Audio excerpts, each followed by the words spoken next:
नमस्कार।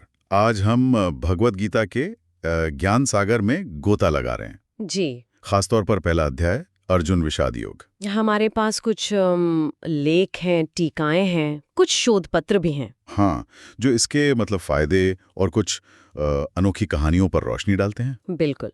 तो आज हम ये समझने की कोशिश करेंगे कि पहले अध्याय का असल संदेश क्या है। और आज के जीवन में इसका क्या काम है, जैसे तनाव वगैरह में। हाँ, तनाव है, कर्तव्य है, ज्ञान है, और वो जो स्रोतों में कुछ खास बातें मिली हैं उनको भी देखेंगे। अच्छा। चलिए एक बड़ी ही मतलब दिलचस्प कहानी से शुरू करते हैं। हाँ बिल्कुल, कौन सी कहानी? एक चांडाल, बकरी, बैल, गणिका और तोते की। सुनने में थोड़ा अजीब है। हैं? ये सब एक साथ? हाँ। और ये सब किसी तरह गीता के पहले अध्याय को सिर्फ सुनने भर से मुक्ति पा लेते हैं। सिर्फ सुनने से? ये कैसे हुआ? यही तो मजेदार है। बताइए फिर। तो कहानी कुछ यूं है कि चांडाल मरकर बैल बन जाता है। अच्छा। उसे एक गणिका खरीद लेती है। अब उस गणिका को एक तोते से मतलब अनजाने में ही गीता के पहले अध्याय के कुछ श्लोक सुनने को मिल जाते हैं। तोते से? तोता कैसे बोल रहा था? वो तोता असल में वही श्लोक दोहरा रहा था जो उसने अपने पिछले जन्म में किसी साधु से सुने थे। ओहो, क्या संयोग है ना? तो गणिका को जो पुण्य मिला ना इन श्लोकों को सुनने से, उसने वो पुण्य उस बैल को दे दिया। यानी उस पूर्व चांडाल को। बिल्कुल। और उसकी मुक्ति हो गई। फिर बाद में उसी पुण्य के असर से तोते और गणिका की भी मुक्ति हुई। कमाल है। मतलब बिना गहरा अर्थ समझे भी सिर्फ सुनने का इतना प्रभाव। यही तो बात है। अच्छा, तो अब अध्याय पर आते हैं। शुरुआत में क्या होता है? शुरू के श्लोकों में मतलब 1 से 19 तक संजय धृतराष्ट्र को बता रहे हैं कि कुरुक्षेत्र में सेनाएं कैसे खड़ी हैं। हाँ, वो पूरा दृश्य बता रहे हैं। फिर श्लोक 20 से 23 में अर्जुन कृष्ण से कहते हैं कि रथ को दोनों सेनाओं के बीच ले चलिए, ताकि वो देख सके कि लड़ने कौन कौन आया है। हाँ बिल्कुल। और यहीं एक दिलचस्प बात आती है श्लोक 1.7 की टीका में। क्या बात? दुर्योधन अपने गुरु द्रोणाचार्य को द्विजोत्तम कहता है, यानी ब्राह्मणों में श्रेष्ठ। ये तो सम्मान हुआ। लगता तो सम्मान है, पर असल में ये एक तरह का ताना था। ताना? क्यों? दुर्योधन को शक था कि द्रोण शायद पांडवों से नरमी बरतें। वो तो बस क्या कहते हैं आजीविका के लिए कौरवों की तरफ से लड़ रहे थे ना। अच्छा, तो वो इशारा कर रहा था कि ठीक से लड़ो। हाँ, कि अगर आप क्षत्रिय की तरह नहीं लड़े तो फिर ब्राह्मण होने का क्या फायदा। बाप रे, शब्दों से भी युद्ध चल रहा था। ये व्याख्या आम है क्या? हाँ, कई भाष्यकार इस तरफ इशारा करते हैं कि दुर्योधन के मन में ये सब चल रहा था।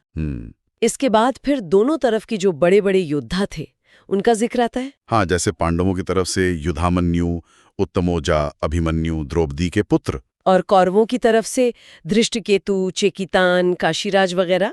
और यहीं से फिर वो होता है जिसके लिए अध्याय जाना जाता है, अर्जुन का विषाद। बिल्कुल। जैसे ही अर्जुन अपने सगे संबंधियों को गुरु, दादा, भाई, बेटे, पोते सामने दुश्मन के रूप में देखते हैं, उनका दिल बैठ जाता है। हाँ, वो कहते हैं कि मैं इन्हें नहीं मार सकता, चाहे मुझे तीनों लोकों का राज ही क्यों न मिल जाए। उन्हें डर लगता है कि अपनों को मारने से बहुत बड़ा पाप लगेगा। और सिर्फ पाप का ही डर नहीं था ना, कुछ और चिंताएं भी थीं। हाँ, वो कुल के नाश से भी डरे हुए थे। परंपराएं खत्म हो जाएंगी, परिवार और समाज नरक में जाएगा। और एक स्रोत में आचार्य प्रशांत के यहाँ वर्ण संकर वाली बात भी है। जी बिल्कुल। अर्जुन को ये चिंता भी थी कि युद्ध में जब क्षत्रिय मारे जाएंगे तो कुल की स्त्रियां शायद दूसरे वर्णों में विवाह करें।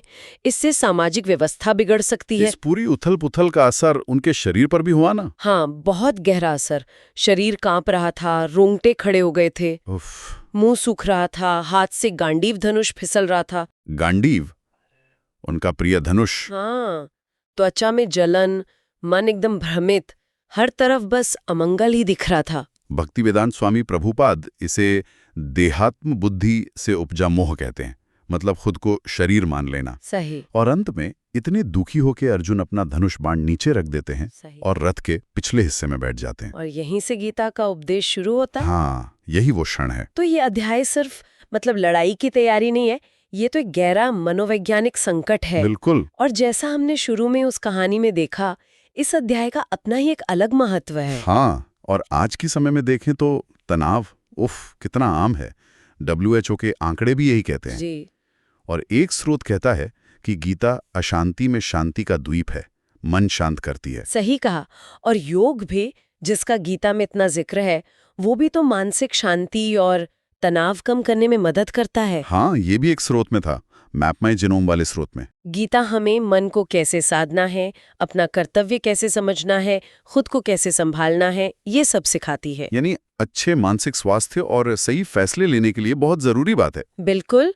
एक स्रोत तो ये भी कहता है कि बहुत ज्यादा खुशी या दुख में बड़े फैसले नहीं लेने चाहिए। हाँ, जनसत्ता वाले स्रोत में। मतलब मन का संतुलन कितना जरूरी है। और ये ज्ञान सिर्फ भारत या हिंदू धर्म तक ही सीमित नहीं है। नहीं, बिल्कुल नहीं। दुनिया भर में इसका अनुवाद हुआ है। महात्मा गांधी जैसे लोग भी मुश्किल में इससे राह पाते थे। हाँ, एक शोध पत्र तो कहता है कि आज जब इंसान सही गलत में फर्क करना भूल रहा है, गीता उसे रास्ता दिखा सकती है। दार्शनिक स्तर पर देखें तो आत्मा के बारे में क्या कहती है गीता? कहती है कि आत्मा अविनाशी है, हमेशा रहती है, बदलती नहीं।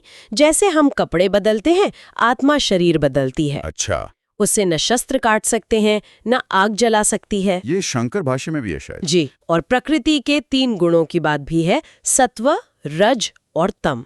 हाँ, ये कैसे असर डालते हैं? ये हमारी पूरी प्रकृति को, हमारे मन को, कर्मों को रंग देते हैं। जैसे सत्वगुण शांति, ज्ञान, संतोष लाता है। और मनोवैज्ञानिक तौर पर भी तो इसमें कमाल की बात है ना? हजारों साल पहले गीता कह रही है कि ज्ञान सुपात्र को देना चाहिए, मतलब जो तैयार हो। और आज का मनोविज्ञान कहता है सीखने की तत्परता, थॉर्नडाइक का नियम। कितना अद्भुत मेल है। एक स्रोत तो IQ से EQ और फिर SQ तक की बात करता है। हाँ, बुद्धि लब्धि से भावनात्मक लब्धि और फिर आध्यात्मिक लब्धि। तो कुल मिलाकर ये पहला अध्याय सिर्फ माहौल नहीं बना रहा। नहीं, बिल्कुल नहीं। ये तो कर्तव्य, मोह, सच्चाई और मन के अंदर चलने वाले द्वंद्व की नींव रख रहा है।